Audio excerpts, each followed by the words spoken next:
Yes. Okay, thank you very much.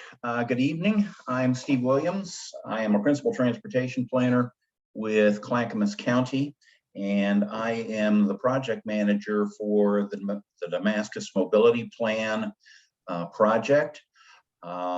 We have been working on the Damascus Mobility Plan, I think for almost a year, and we had one public open house at the beginning of the plan, and now we wanted to come and meet with members of the public and provide some information about where we're at in the planning process. So at this point, I think I am just going to turn the evening over to the leader of our consultant team, Mark Butork, and ask him to get us started with some information about the Damascus Mobility Plan. So Mark, you want to take it away? Great, thanks, Steve. Good evening, everyone. Our presentation, just give you a sense, it's going to be about 15 to 20 minutes, and then we'll be available for questions and answer. As we go through, if questions pop up, use the chat feature you can see in the lower right-hand corner of your screen, and then more, you can hit there and open up a chat box and ask questions. Some of those we'll be able to answer in real time. Otherwise, we'll answer them at the end of the presentation, assuming we have the answers for you this evening. Usually everybody knows how to use Zoom after 2 years of plus of COVID. But you will not be able to unmute yourself during the presentation. When we get into Q&A, we can unmute you at that point. So we'll be in webinar mode. And again, if you have questions, feel free to access the chat box and type the question in there as we go. That generally helps for us to facilitate the questions at the end. All right, next slide. Mark, yes, if you don't mind, I have an opening statement that I was supposed to read, and so it's not long, but I wanted to go through that just to kind of, get everyone up to the same place, and then I'll turn it back over to you, all right? Sounds good. Okay, thank you for joining us this evening for the online review and discussion of proposed road improvements for the Damascus area. The improvements that we will discuss tonight and that are in the online open house were developed by the county and its consultants with input from the community and a technical advisory committee. These proposals are the only official county proposals for improvements to county roads in the Damascus area. Where are you? Once the proposals are finalized, they will be presented to the County Planning Commission and Board of County Commissioners to be adopted into the county's 20-year transportation system plan. Once adopted into the 20-year transportation system plan, we will assess options for funding the projects and including them in the 5-year capital improvement plan. It is important to note that this effort is not in any way related to any county efforts to reincorporate Damascus or to adopt transportation plans that were once considered by the former city of Damascus. Since this is not a county-led process, community members with questions about the petition that is being circulated should contact the petitioner, Mike Hammonds, at mkh1239@gmail.com, or phone number is 503-781-2245. Now back to what we've learned about future transportation needs in the Damascus area and the proposals for meeting those needs. So Mark, you want to go ahead and pick it up? Thanks, Steve. And Steve, maybe you can put in the chat box the contact information for Mr. Hammond here as we go on in the evening for those that weren't able to scramble quickly. But so this evening, as I mentioned, we'll have about a 15-minute presentation. We're about Steve talked a little bit about the project purpose. We'll get more into that. We'll talk about why the plan is necessary at this point in time, update on overall project schedule, what we've learned over the last year on this, and then an overview of the draft recommendations, which many of you have probably seen online as part of the virtual open house that has been running the last week plus. And Krista Purser from Kittleson Associates will provide you kind of a quick overview and tutorial of that this evening, so you can go in and provide comments and additional comments and recommendations in that. And then we'll close up with Ellen Roglin from the county talking about next steps, and then open it up to comments and questions. For those that have just recently joined, as we go, please feel free to ask questions in the comment box. You won't be able to unmute yourself until the end of the presentation when called upon on questions. Next slide. So why is the Damascus mobility plan necessary at this point? The first requirement under state law is that the county's required to adopt a transportation system plan for all unincorporated areas within the county. They aren't required to have plans within cities since those are the requirement of the cities. So for example, Happy Valley, which we'll talk about here a little bit later, they have their own transportation system plan and process for that. So in this case, Damascus, as many of the people know that have been in the community for over the last decade and beyond, they had a TSP that was developed and completed in 2013 and had many improvements, but those were not adopted at any point. And as time went on and the disincorporation of the city occurred in 2016, the county is now again responsible for this area in planning. So we basically have a hole in the county's comprehensive plan that was created when Damascus disincorporated. And the purpose of this project is to basically fill in that hole and provide guidance going into the future.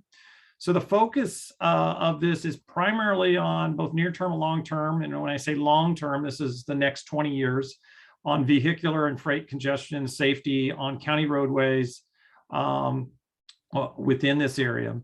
It also, and this is really important, assumes county land use and rural zoning. And we'll talk about this a little bit further, but that is significantly less land use density than the previous city zoning that was contemplated in the Damascus comprehensive plan.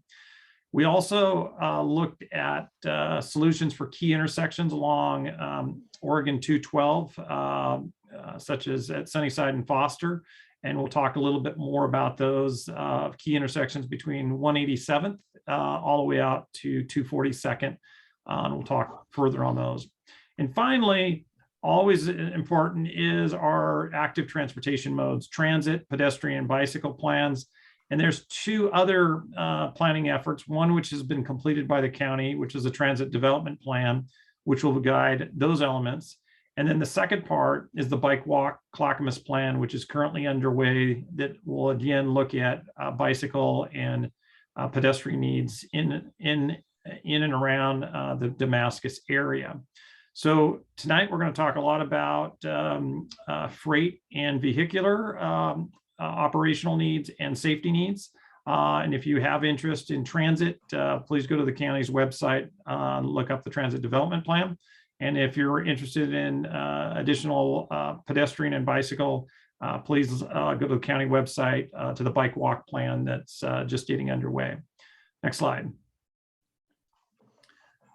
All right, so the vision for Damascus, and this is, as I alluded to earlier, has changed significantly. So when the city of Damascus developed its plans, it was looking at a population by 2028 of about 78,000 residents and about 28,000 plus jobs. That was its planning horizon. And as I mentioned, it wasn't adopted and then became invalid when the city disincorporated. The county land use and designations that now apply for that area are much more rural, large lot oriented and not a lot of additional commercial or job activity. So as we look at 2040, 20 years, which is required under TSP updates, we're only looking at about just under 35,000 residents and about 6,300 jobs. So you can see in the graph in the upper right hand a significant difference in planning for both residents and jobs. And as Steve alluded to at the beginning, we are really responsible in this to look at the blue bars and plan and make sure we have roadway facilities that can accommodate that. If there is a future reincarnation of the city, then a new plan would have to be developed and adopted at that time under state law. So that's how we're looking at this and the guidance that we need to follow under state law. Next slide. So as far as schedule, we have moved through the first parts of the projects last summer, collecting a lot of data, reviewing existing conditions. As we talked about, we had a public open house in the end of August, wanting to understand the community's concerns and areas where they want to seek out additional improvements. And since that time, we've identified what are potential solutions and alternatives for projects, and also future studies to address the needs within the Damascus area. Tonight, as we go through this, we'll take the feedback we hear tonight and also in the online open house that Krista will go here through in a minute, and update and develop a Damascus mobility plan that then will be presented to the Planning Commission and the Board of Commissioners for consideration, and then ultimate adoption in this summer. So there'll be more chances for the public and stakeholders to engage, primarily in those hearings that will be coming up and posted and scheduled later this spring and going into the summer.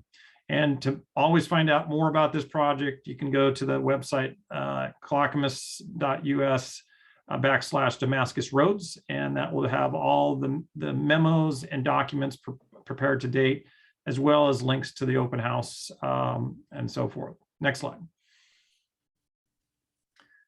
So the planning area is the area that we have identified in gray. That is the Damascus mobility planning area. It roughly gets out to 257th up to the county line and then south of 212. The areas that you see to the west in the orange, those are incorporated parts of Happy Valley. And then the area that is outlined in the blue is an expansion area of Happy Valley moving to the east. And in that area, which is referred to as a Pleasant Valley North Carver planning area, the city is going through a process very similar to what we're talking here tonight to adopt roadway plans and land use here later this spring as part of a public hearing process. So some of that area was in the old kind of defined portions of Damascus. And because there's no longer a city, there's been annexation moving to the east. You will notice there are some residents and lots that have been annexed through their own purpose into the city of Happy Valley. However, they still do reside within this planning area and will be addressed as part of this. As the city further does more planning and more urbanization to the east, they will then update their transportation system plan accordingly to address those needs in the future. So again, tonight and everything in the mobility plan is for the needs of both freight and vehicular circulation and safety and operations within the gray, dark gray area. Next slide. So to identify both the needs and the solutions within the Damascus area, we went through a stepwise process. We first collected traffic counts and historical crash data. We also looked at future population and employment, which we saw a few slides ago. and develop 2040 or 2040 projections of how much traffic would be necessary to accommodate. And in addition to that, we had the open house back in August last year to get feedback from the community on things that we may have overlooked or other additional concerns. And that was helpful in that process. From that, we then developed and evaluated alternatives to address the deficiencies. So there's some obviously existing operational safety deficiencies in the Damascus area today. And with additional and future growth, there was going to be additional needs in the Damascus area and along Oregon 212 at key intersections. And we have identified those, and you'll see recommendations here a little bit later through that. Then finally, we've taken these initial recommendations and prioritized them using the county's transportation system plan criteria from the adopted 2013 county transportation system plan. So that is the process that we've gone through, which brings us to the plan elements that you'll see tonight in the draft recommendations. Next slide. So this is just to give you a sense of some of the documentation that you can see on the website. So Memorandum 6 really talks about the alternative analysis, the project lists, and the costs. And it shows a summary of the needs and how we've looked at those needs and selected recommended alternatives to address those needs. So if you want to get more further detail, you can see these documents on the website. Next slide. The second sister document is the Oregon 212 187th to 242nd intersection refinement study update. And this basically looks at key intersections along the corridor and identifies several safety and operational ones. So I'll have Krista point out, but where Sunnyside Road comes down to 212 today, if anybody has been there in the evening and trying to turn left off of Sunnyside onto 212 to continue east, obviously there's a lot of delays, which has also led to some unfortunate crashes for people taking small gaps. We also have delays at Foster Road, and then also out at 222nd, delays and safety issues. So those are some needs, and we looked at ways in which to address those needs through future improvements within the corridor. So this study looks very much on the highway. The other memorandum I just looked at is more of the rest of the non-highway intersections. So both of those documents are 20+ pages, and if you want to go into more detail, again, you can find those on the website. So next slide. So I'm going to turn it over to Krista Purser from Kittleson. She's going to talk through how we went about identifying and prioritizing projects, and then I'll walk you through the website on how you can learn more about these projects and provide comments to us as the project team. Thank you. Right, thanks, Mark. So as Mark mentioned, we had a number of projects identified in those prior memos, and then it came time to prioritize those.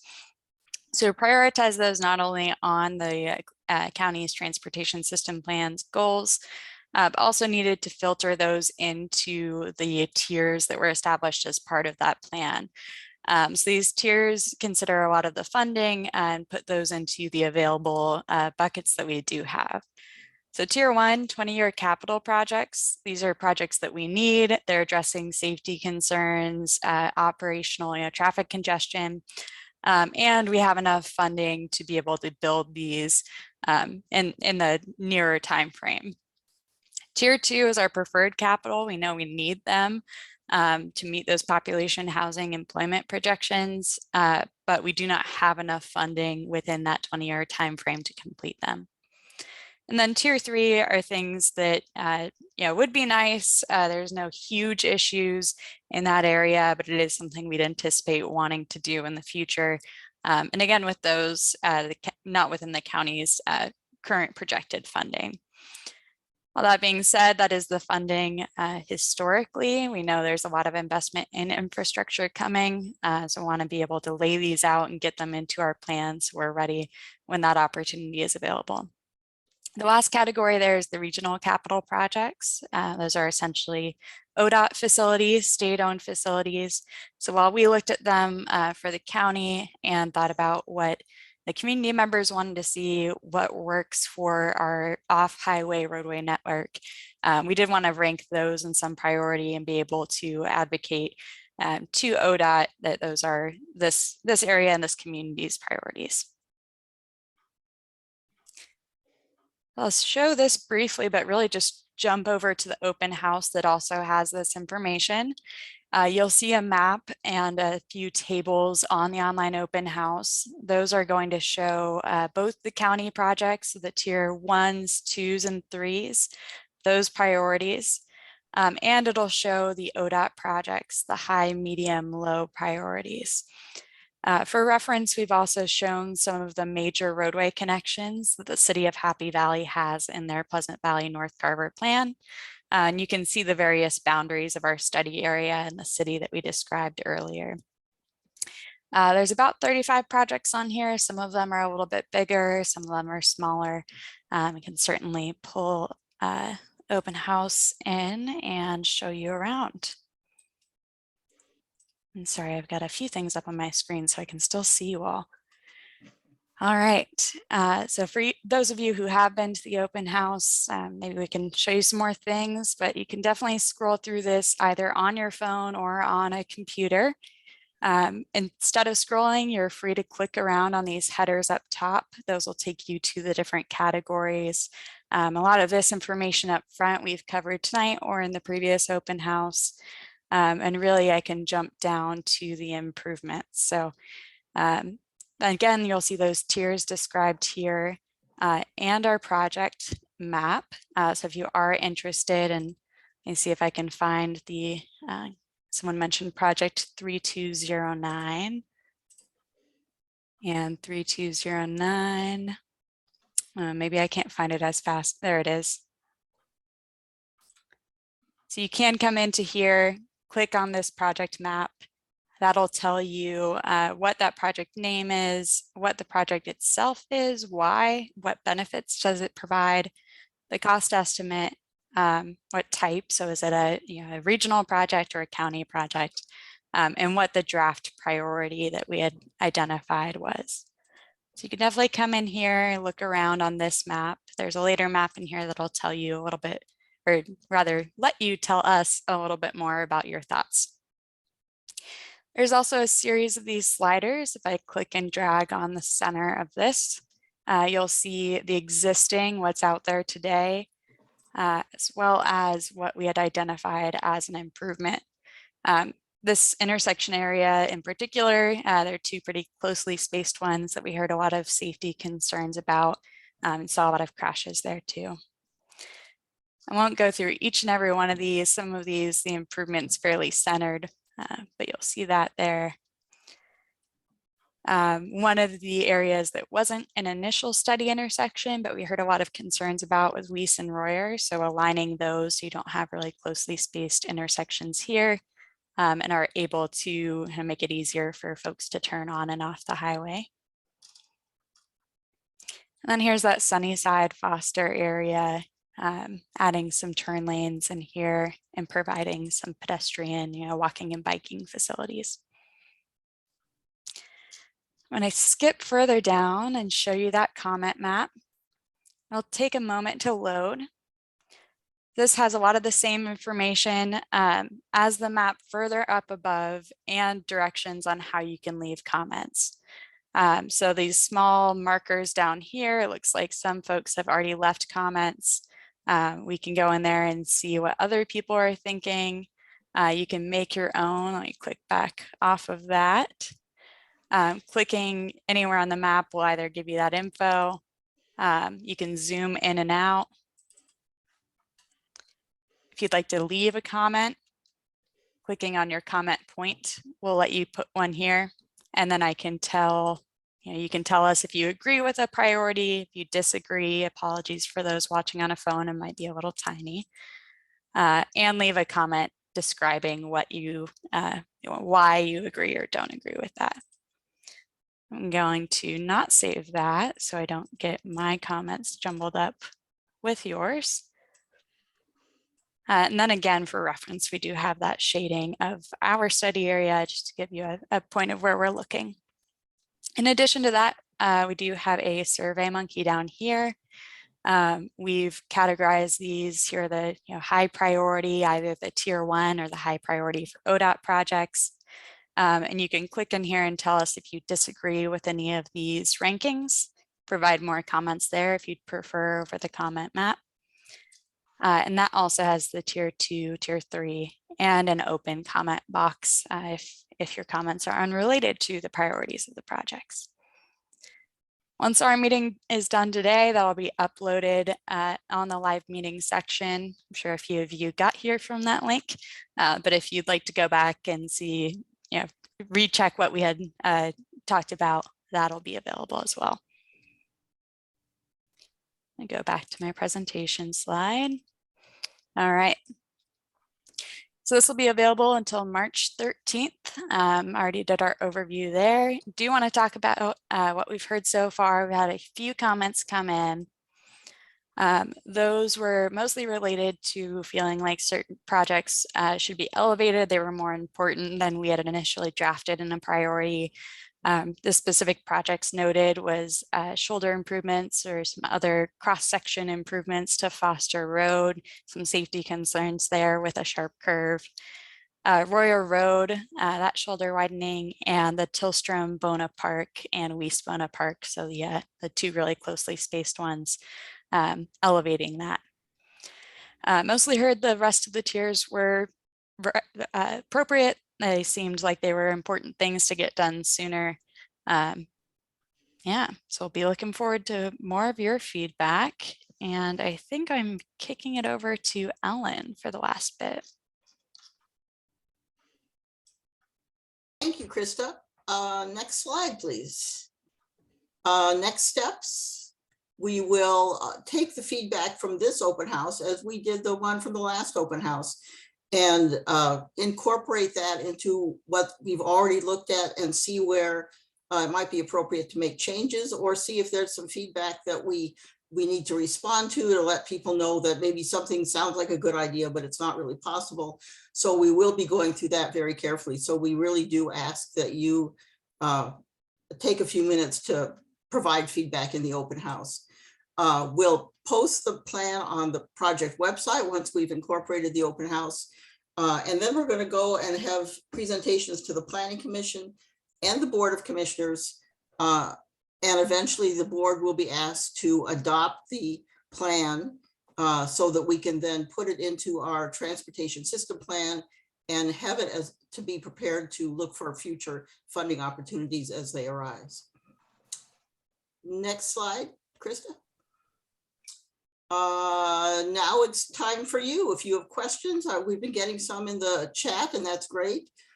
Concerns and issues, what things you would like us to know. You can see Steve's email is on here as the project manager, and the project website is there too.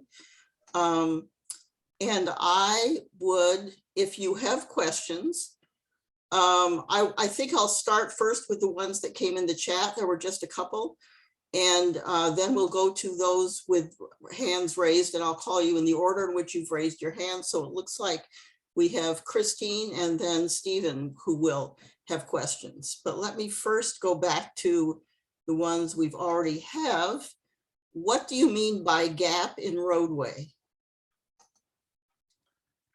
And leave that to any of our experts. Yeah, I can probably take that. So when we define needs, we define them as gaps and deficiencies. So a gap is when you have a missing link. So for a roadway, let's say a roadway kind of either cul-de-sacs or dead ends, and then it restarts another 500 feet or 1,000 feet after it, that's considered a gap.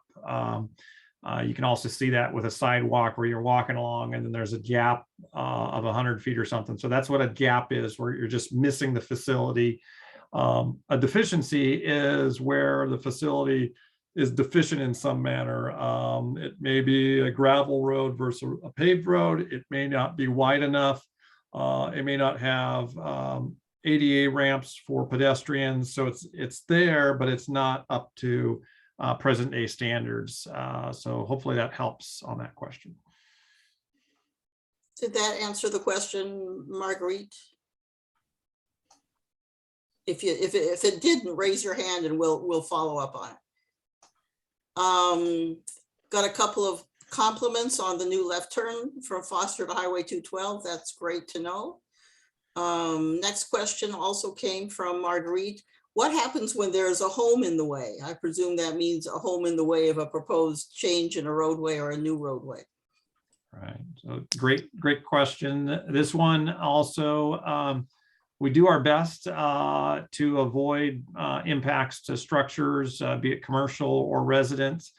Sometimes when you're weighing the public interest and there's a need to connect from point A to B, and there's no way to do it in an efficient and safe manner. In those instances where you do go across a property or hit a structure, the county has to work through a process to acquire right-of-way, and they can do that through either a voluntary sale or in some instances through a condemnation, where they have to do a fair market value for the impact to that home, as well as the relocation of the occupants or family that's in that home. So first objective is try to miss homes altogether. And in those cases where there isn't a feasible alternative, then to compensate that property owner for the impacts. And if it is a home, then to help relocate them and pay for that process. Thank you for the question. I'm going to move on to Christine, who should be Hello. unmuted. Hello. Hi, can you hear me? Absolutely. Thanks for coming tonight. Hi, thank you. I am a homeowner at 17811 Southeast Emmy Street. My home borders a bunch of land that is being rezoned in the North Carver Comprehensive Plan. Essentially, my neighborhood is going to be surrounded by industrial land, which is very upsetting for many reasons. But one of these reasons that this is a huge issue, this land is at Armstrong Circle, for your point of reference, at 212 and Armstrong Circle. Well, one of the problems that you're not addressing in this plan is all of the new trucking traffic that is going to be put onto Highway 212 and Sunnyside Road. As you're thinking about this plan, it's really important to me that plans are created that address this new mass of trucking traffic, specifically semi-trucks, that are going to be put on 212 and probably put on Sunnyside as well. There's been already 516,000 square feet of warehouse space proposed, and we have to address how we're going to deal with those transportation issues for Damascus residents. Right. Well, great question, Christine. I'll break it down into two parts. As far as those land use actions and stuff going around your property, that's definitely within the jurisdiction of Happy Valley and part of that Pleasant Valley North Carver plan. So that's kind of outside of the bounds of this plan, at least in your immediate property area. Your second question, though, is a great question. Is with all that changing and zoning, and then ultimately development of industrial buildings and offices, those are going to generate the need for trucks and other forms of transportation on there. So there is one project that you may or may not be familiar with to the west of this, which is the Sunrise extension. Obviously, ODOT started that project several years ago and extended from 205 to 122nd. There's a second phase of that project that goes from there to 172nd.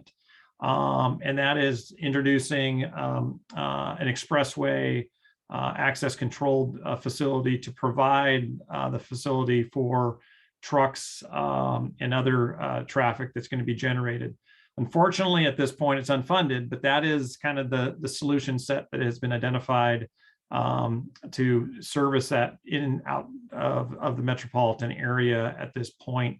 That traffic that would then go to the east, so out towards Highway 26 and over Mount Hood, we, as part of our study, looked at the next 20-year needs along 212, and a lot of the intersection improvements that are identified are addressing the growth that would be coming out of Happy Valley and then moving that traffic to the east along the 212 corridor.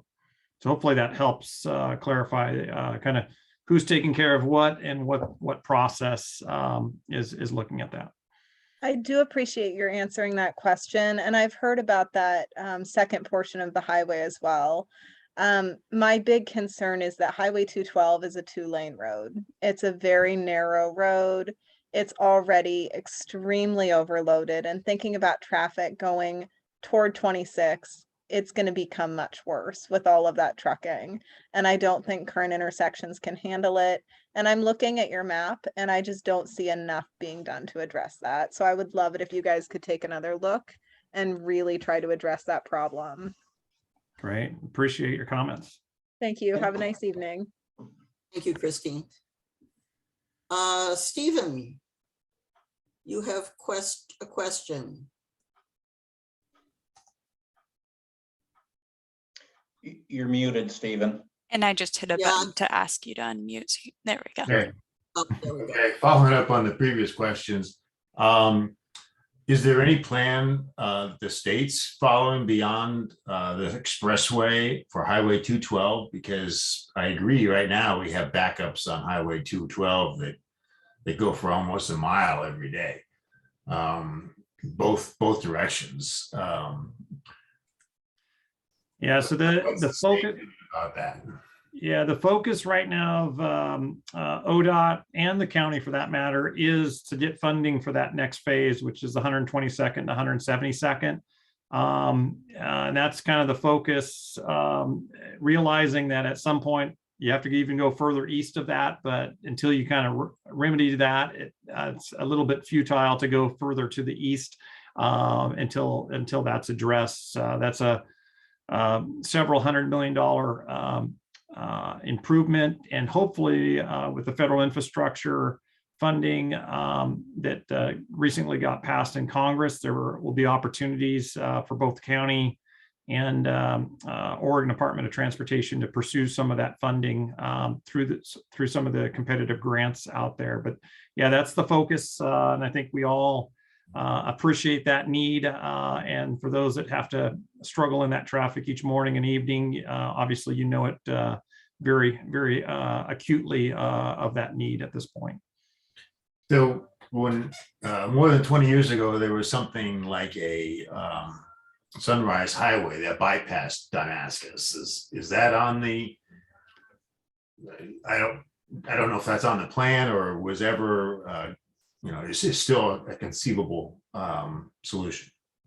Yeah, great question. That you're exactly right. That had been talked about. It was talked about further when the city of Damascus went through their planning efforts. But at this point in time, with that disincorporation and the current needs, there is no plan or adopted enhancement of 212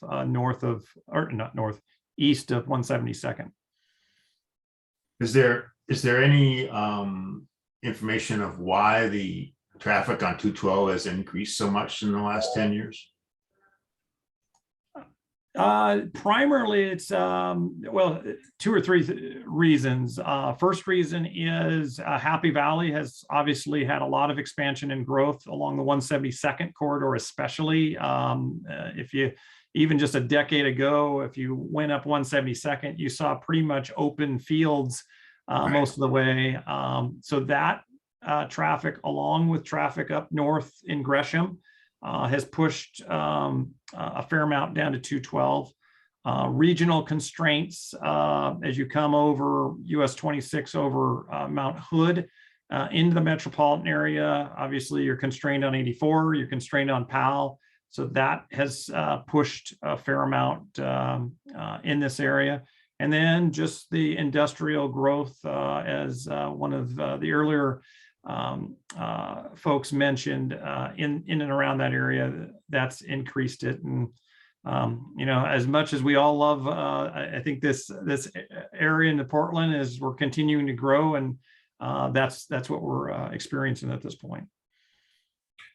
One more thing I want to ask, and this is really a small thing. On your intersection study, the intersection 6, which is Highway 212 and 242nd. Yes. I couldn't detect whether there's any plan to change the eastbound left turn lane off of 212 onto 242nd to a blinking yellow. I mean, that would be a small change that would make a big difference, like the Foster and, well, like 232nd and 212 going westbound. There's a blinking left, flashing yellow light. Yeah. Yeah, that's a good point. We haven't looked at that signal timing change in particular, but that's something we can definitely take a look at. There are warrants, and when I say warrants, there's kind of standards that you have to ensure. One for a flashing yellow is definitely that there's sight distance, so you can see those oncoming vehicles. So that's one, and also the traveling speeds, not the posted speed, but what actually people are traveling. But we can definitely take a look at that and see if that type of enhancement is warranted and would make some solution, because as you said, that can relieve and provide some additional capacity at signalized intersections. Yeah. Okay, great. Thank you. Thank you. Thanks, Stephen, and thanks, Mark, for the good answers. I'm going to go to a couple of questions now that are on chat. Well, there was a question about some of the project maps appearing a little blurry. We'll check that out and find out which ones they are. And if we've got blurry maps, we will try to unblur them. There is another question. Why wasn't Royer Road bumped through to 232nd when it was improved a few years back? That sounds like a Clackamas County question to me. Yeah, Ellen, and that's a hard question for me to respond to, because that was before my time. So we may need to find out, right? Yes, I think that's one that we can find out the answer and contact the questioner about that particular issue. Was that, I think that was Marguerite that asked that question. Am I correct? Yes, indeed. Marguerite, did you see my email address when we went through the slides here? I think my email address is yeah, I have it. I've actually emailed you already, but anyway, okay. So I know it's probably been at least 5 years ago that, so obviously all the people that are south of the highway off of Royer Road, we all funnel out to 212. There, you can go the other way, but then there's some type of a gate preventing you going farther. So my understanding, a lot of improvements were done there, but it didn't get all the way bumped out to 232nd, pretty close down to 224. So that would have alleviated some of the traffic if people wanted to go a different route. Not to mention that if there was some emergency, fire or some other type of emergency, we all have to go out to Highway 212 instead of having an alternative exit. So I don't really know, the history behind that, but literally we've talked, I think right now it's not locked, but it has been locked in the past. And we've even talked about having bolt cutters at our house just in case there was an emergency, that if we needed to get through there, we could get, that we'd have a way to get through there to have it go out to 232nd. I think, I'm not 100% sure if it was unlocked. I think you can go to 232nd, but I'm not 100% sure. That connection actually shows up on project map that is now on the screen, Marguerite, right at the bottom center. And you can, yeah, there you go. And you can see the gap right there. When we see gaps like that in a public road, it is usually because there is an intervening private property. And the intent in the long term is that when that property is developed, that the private road will be connected. But at this point, that the development has not taken place, and so that public connection hasn't been built yet. Okay, and that explains then what I didn't understand was what you meant by the gap. I didn't know what you meant. I figured it was that gap, but I didn't know if you meant a gap between Royer and Weiss Road across the highway, or if you meant that the south gap, but that explains it. Yeah, in an area that's not fully developed yet, it's not uncommon to see those kind of gaps. Yeah, I don't see that being, well, hopefully developed for a while. We are getting some, well, first of all, let me say that we're keeping track of all your questions, both in the chat and that you're giving us. And if we're not able to answer them now, we will get back to you. We know who you all are, we think anyway. We have your contact information, so we will get back to you, and we'll also put information on the website with questions and answers so that everyone will know what the answers are if we're not able to answer questions tonight. There are a couple more thoughts here about Royer Road, since we were talking about that in the chat. One is the south side of Royer Road is a one-lane, very private road. I've lived here since I was born, 35 plus years. Please don't bump it through. Thank you. And then another person, yes, don't bump it through as it would bring way too much traffic. And then Stephen says, I know something about Royer Road. Stephen, would you like to? So yeah, I think it was upgraded during the time that Damascus was a city, and they put a new gate in there. It used to be rocks in there blocking the road completely, and they took out the rocks, and there is a roadway there, but due to the local residents in that area protesting having another outlet on Royer and all that traffic going by their homes, they decided to put in a gate. And this was all done through the city of Damascus, I understand. And the gate is can be unlocked by emergency vehicles. But those kind of administrative controls are always subject to failure. And so, the local folks can't unlock the gates. That's not surprising that would be a problem. That would be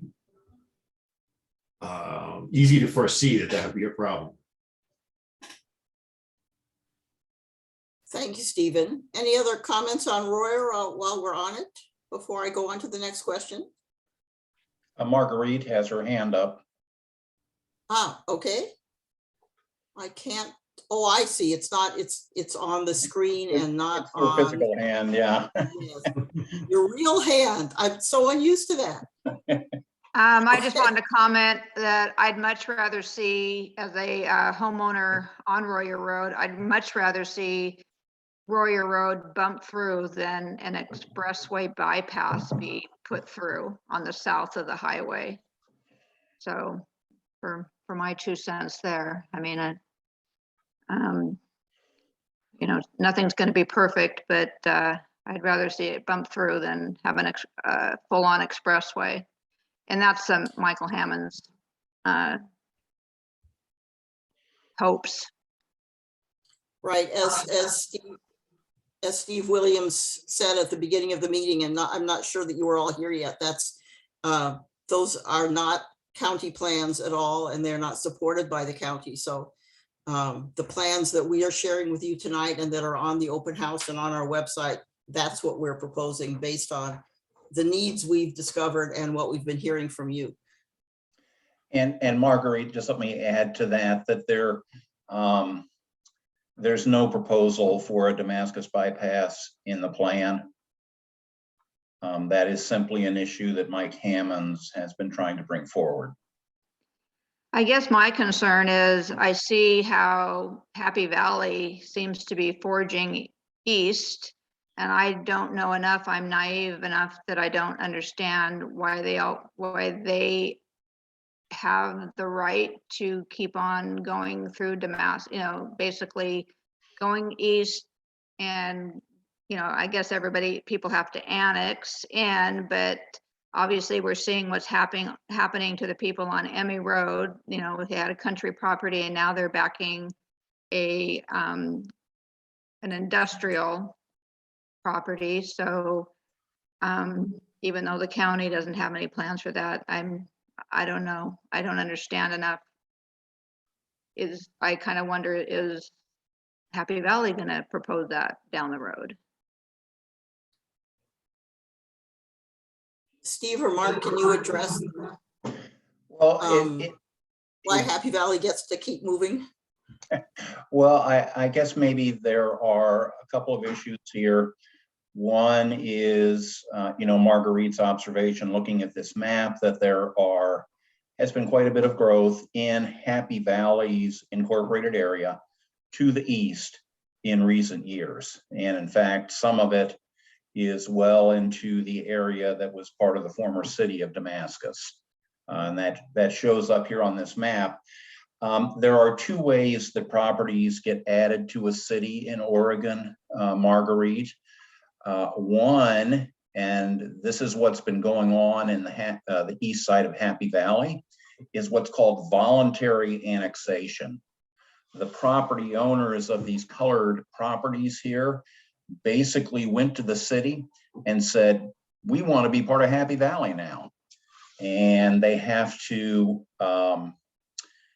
submit some information and make that request, but ultimately the city council can act based on their request, to add them to the city area. And that's one of the reasons when you look at this map of the east side of Happy Valley, it looks like it's all kind of a hodgepodge of some properties that are in Happy Valley and some that are not.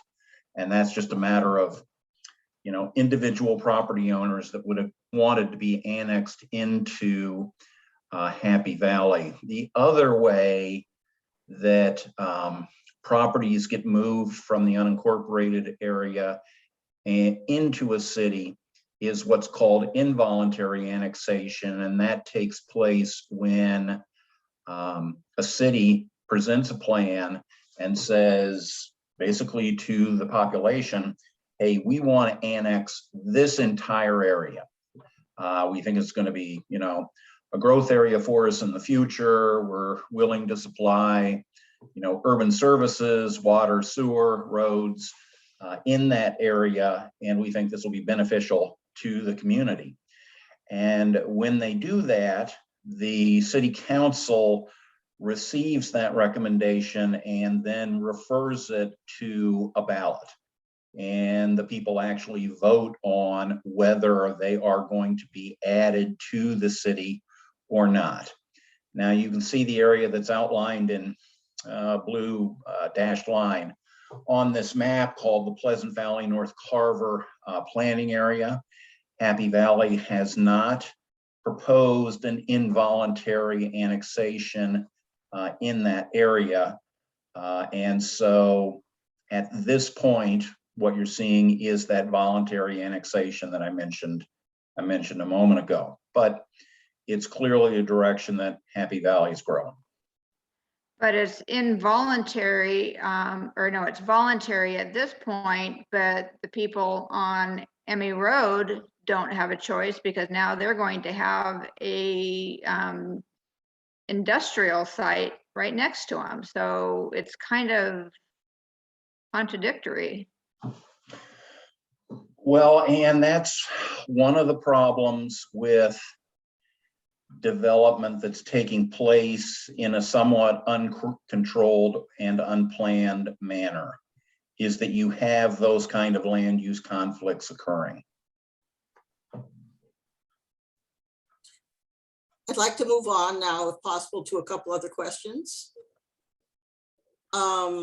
Ty, you've asked a couple of questions in the chat. Would you like me to read them or would you like to speak them?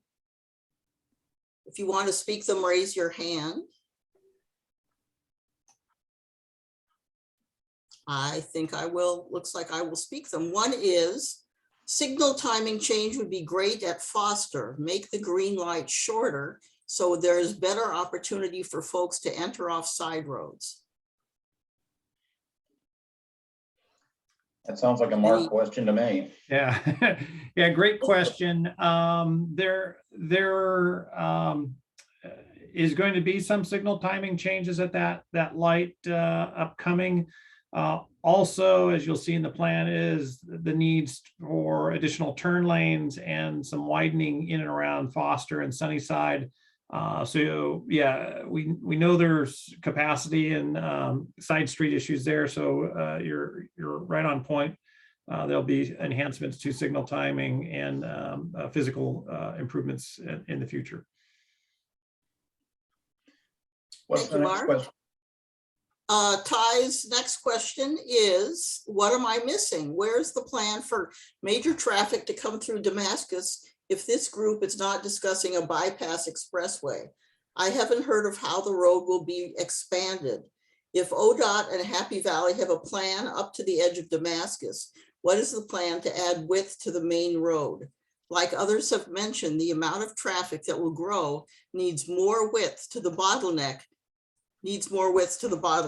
period. Yeah, really good question. So the simple answer is to the west of 172nd, there is a plan for the Sunrise Phase 2, which basically takes the expressway that currently terminates at 122nd and would bring that out as an expressway to 172nd, separate from the existing highway. That is a several $100 million project, and as a result, ODOT and the county, that's actually the #1 county project and priority. However, it's the funding issue that's really driving or delaying the continuation of implementing that project. So that's where the focus is. And ODOT, who controls 212 to the east of 172nd, they are really at the approach of, we need to focus and get to 172nd before we look beyond 172nd. So that's the current policy out there. So there is no planned widening of 212 beyond 172nd at this time. It's not to say that there isn't a need or a future desire upon some people in that area to have that, but at this point, there's nothing adopted into the plan, nor is it the responsibility of the county to provide that regional highway mobility as part of this. Thank you, Mark. I have no more questions from anyone at this point. Does anyone else have any comments or question they would like to ask?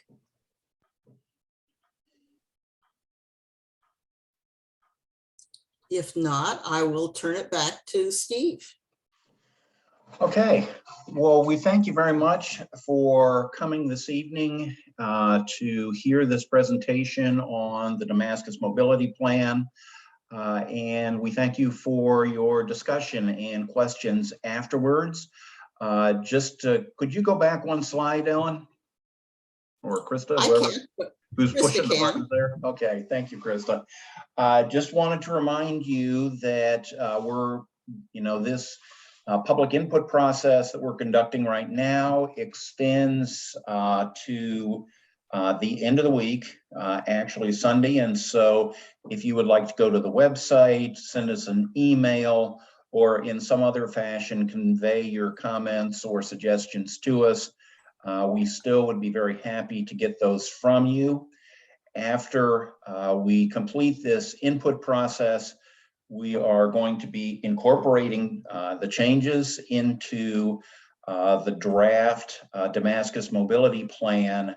When we finish incorporating those changes, we will post the Damascus Mobility Plan draft on the project website so that you can get a good look at it. And we will also be presenting those findings and recommendations to the Planning Commission and ultimately to the Board of County Commissioners for their consideration.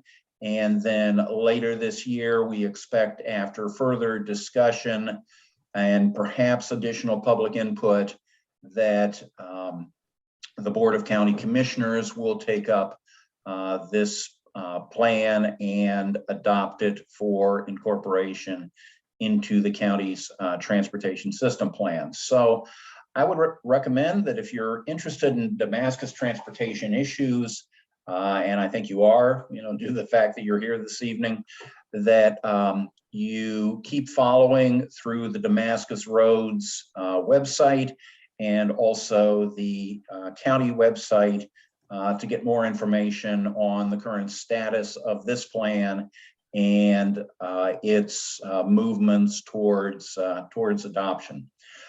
So again, I'd like to thank you all for participating with us this evening.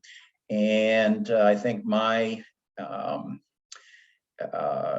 email address and phone number, yep, there it is, have been on display through part of the evening. And I would certainly encourage you, if you have other further questions or comments, to shoot me an email or to call me on the phone, and I would be happy to talk to you about any of these issues or any questions you have. So thank you very much for coming this evening, and I think we can declare this meeting closed and go ahead and shut this down. Can you shut us down, Krista?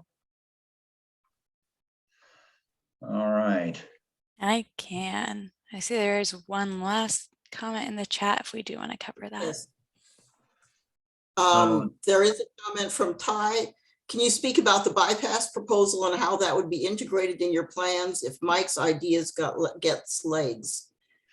Well, at this point, we don't have any consideration of a bypass in the plan that is under review right now.